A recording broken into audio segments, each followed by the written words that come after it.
Terima kasih kepada Tuan Pengerusi Majlis, barisan hakim yang arif lagi bijaksana. Yang dihormati guru-guru dan rekan-rekan yang dikasihi sekalian. Salam sejahtera dan salam satu Malaysia. Saya, Desi Belinda Daniel, akan menyampaikan sebuah cerita yang bertajuk Si Tanggang Anak Derhaka. Di hujung sebuah kampung, tinggal seorang wanita tua yang sangat miskin. Dia mempunyai seorang anak lelaki yang bernama Si Tanggang.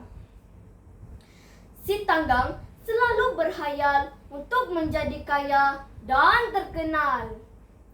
Pada suatu hari, seorang kawannya datang. Ketika itu, Si Tanggang sedang sibuk membelah kayu api di hadapan rumahnya. "Ada kapal datang, marilah kita pergi tengok." Mendengar sahaja kapal, Tanggang begitu teruja. Dia segera berlari bersama kawannya menuju ke muara sungai yang tidak berapa jauh dari rumahnya.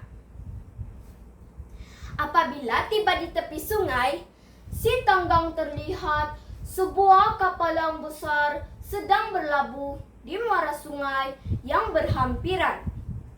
"Wah, besarnya kapal itu.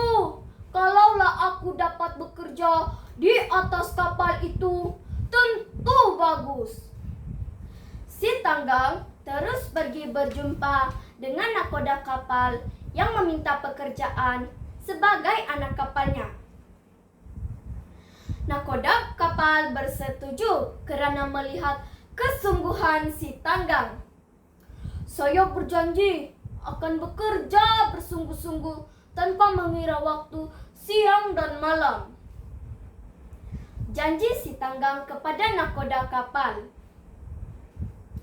Nakoda kapal hanya tersenyum kerana melihat gelagat Si Tanggang yang begitu seronok mendapat kerja tersebut. Walaupun ibu Si Tanggang amat keberatan untuk melepaskannya pergi berlayar, namun dia terpaksa mengalah. Si Tanggang berjanji kepada ibunya akan kembali ke kampung setelah ia menjadi kaya. "Tanggang berjanji ibu akan sentiasa ingat pada ibu. Bila sudah kaya nanti, Tanggang akan kembali dengan harta dan ibu tidak akan susah. Kita tidak akan dihina lagi," janji Tanggang. Dengan linangan air mata, ibu Si Tanggang melepaskannya pergi. Si Tanggang segera berlari menuju ke kapal dengan perasaan gembira.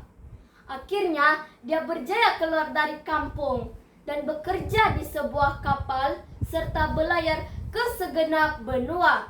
Si Tanggang melakukan apa sahaja yang disuruh oleh nakoda. Dia bekerja dengan rajin dan lebih tekun lagi.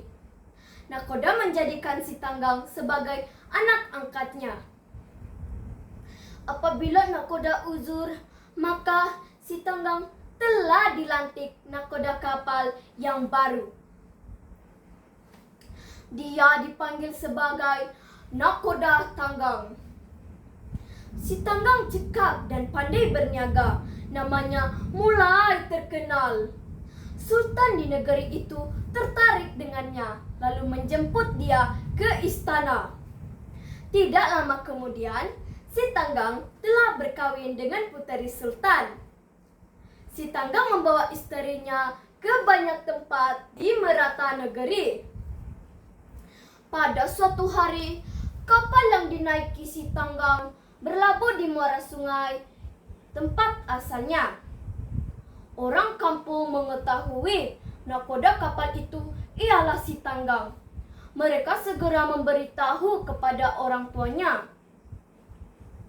"Anak aku sudah pulang, Tanggang sudah pulang," kata ibunya dengan gembira. "Ya, aku rindukan Si Tanggang. Kabarnya dia sudah kaya sekarang," katanya lagi. Dengan pertolongan seorang pemuda, Ibu si Tanggang mengayuh sampan untuk berjumpa dengan nakoda Tanggang. Apabila tiba di kapal, seorang pekerja melarang mereka naik. Seketika kemudian, si Tanggang dan istrinya muncul. Dia mengaku Tuan adalah anaknya, jawab pekerja kapal. Betulkah dia ini ibu kanda? Tanya si istri. Si Tanggang berasa malu untuk mengaku orang tua ibunya. Kesusahan dan kemiskinan membuat ibunya kelihatan daibs dan uzur sekali. Ibu kanda? Oh tidak, kanda tidak mempunyai ibu bapa lagi. Jangan benarkan orang tua ini naik, herdik Tanggang dengan perasaan marah. Oh Tanggang, aku ibumu. Ibu ada bawakan makanan kegemaranmu, yaitu pisang salai. Rayu si ibu. Pergi orang tua yang tidak sadar diri. Mereka pun pergi ke tepi sungai dengan perasaan sedih. Apabila tiba di tepi sungai, ibu si Tanggang memandang ke langit sambil mengangkat tangan dan berseru, "Oh Tuhan, Engkau tunjukkanlah kepada si Tanggang bahwa aku ibu kandungnya." Tiba-tiba petir berdentum, angin bertiup kencang. Si Tanggang berasa takut dan kesal.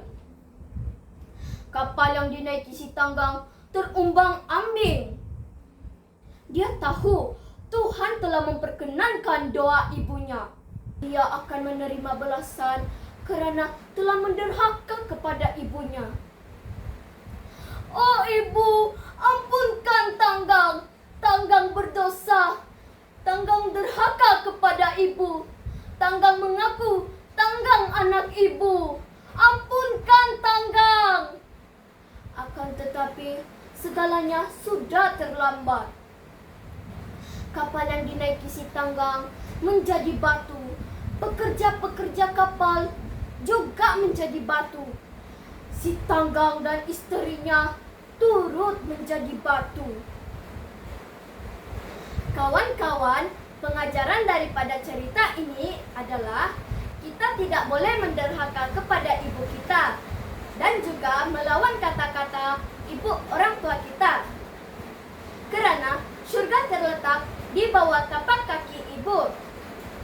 Sekian, terima kasih.